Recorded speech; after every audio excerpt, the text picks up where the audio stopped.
Hi guys, Rajiv here. Data structures and algorithms, aka DSA, are one of the core parts of computer science.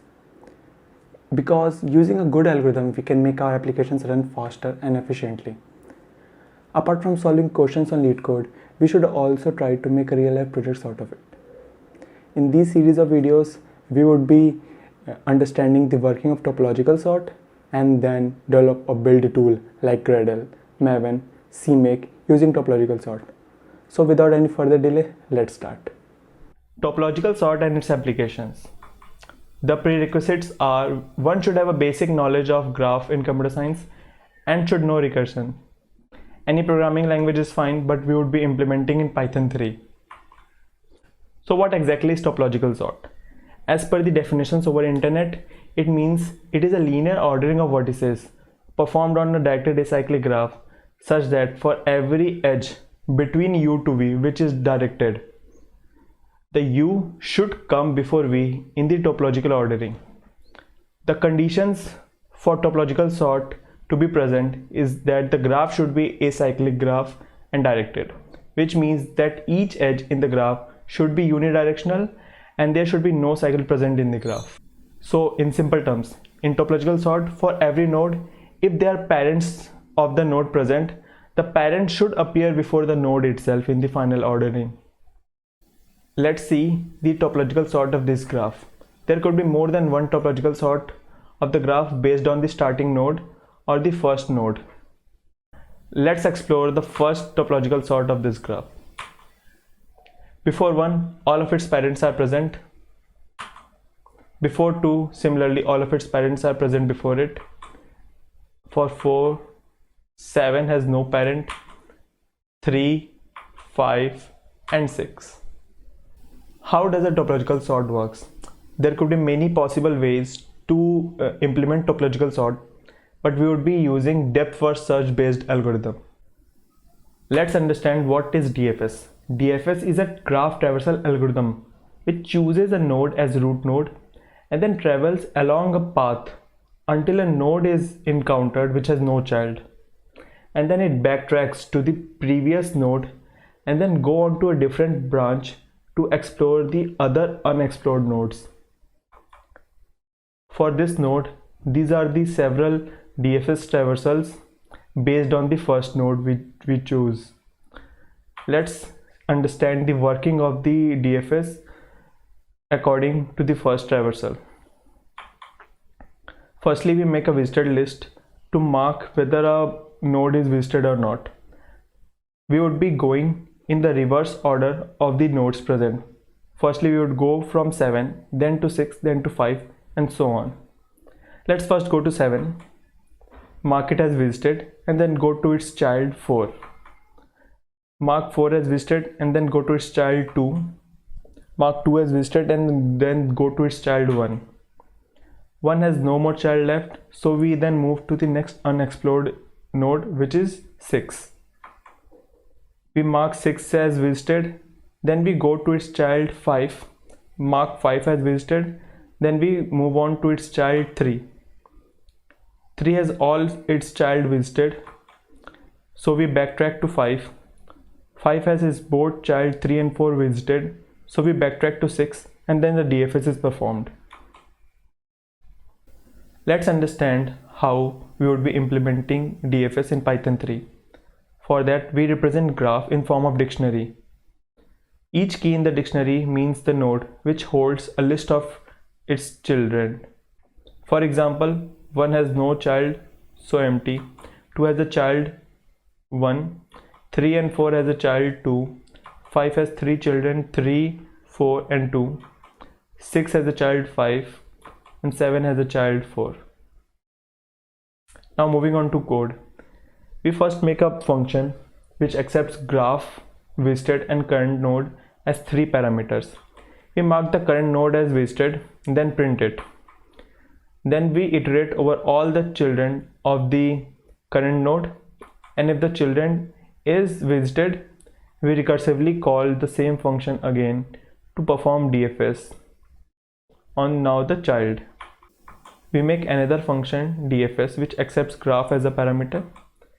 We make a dictionary which shows the status of each node, whether it is visited or not. It is initialized with false for every node. We iterate over all the nodes in the graph, and if the node is not visited, we call the function dfsutil. Let's see the dry run of the function we wrote on this graph. We create a graph, then we call dfs on it. For this case, we would be representing the nodes in the reverse order as shown in the comment. So let's see how the code would execute for this graph.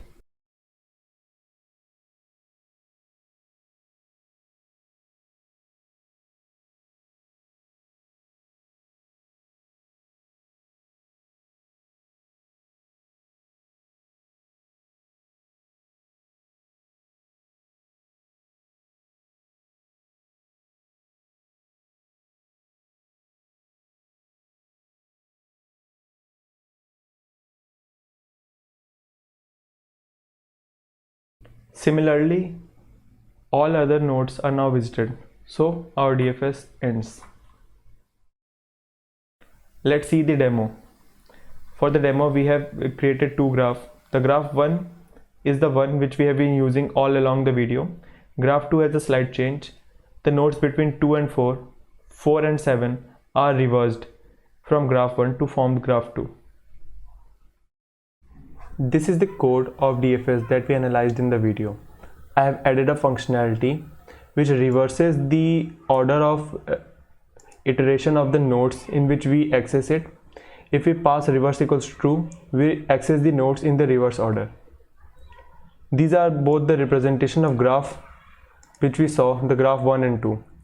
We print the DFS traversal of both the graphs by reversing and not reversing the nodes access order. Let's run this.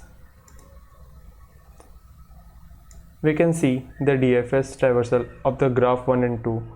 You can find the code on GitHub. The link is in the description below in the DFS branch. Let's understand the working of topological sort. If we understand DFS, then topological sort is a piece of cake. Firstly, we create a visited list and an empty stack. If we perform DFS on the graph, whenever we encounter a node which has no child or all the children are explored, we put that node onto the stack. So let's start the DFS on this graph from the node 7. After this, one has no child, so it is put onto the stack and it backtracks to 2.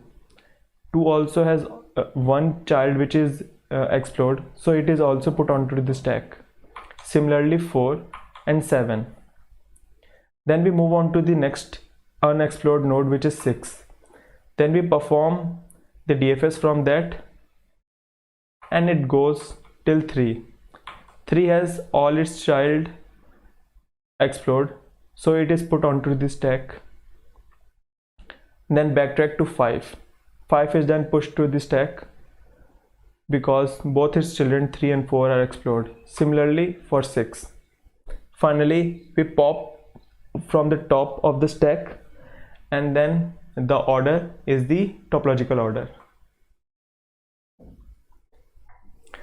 Now let's start the implementation of topological sort in Python 3. First, let's change the name of the function for semantic purposes. Let's add a stack to our functions. Let's pass the stack, which is implemented as a list, to the utility function. Now we have to push the current node onto the stack when all of its children are explored. After the for loop in the utility function means that all of its children are explored. So after the for loop, we would be pushing the current node onto the stack. We can remove the print function. Finally, we return the topological sorted order from the function by reversing it. Reversing it means we are mimicking the behavior of stack using the list. Let's see the demo. for these two graphs which we have already discussed earlier. Here we can see the code for the topological order that we analyzed in the video. Here also I have added the functionality to reverse the access order of the nodes. If reverse is true, then we access the keys or the nodes in reverse order. Both the graphs are parsed and then printed by reversing and not reversing the nodes access order.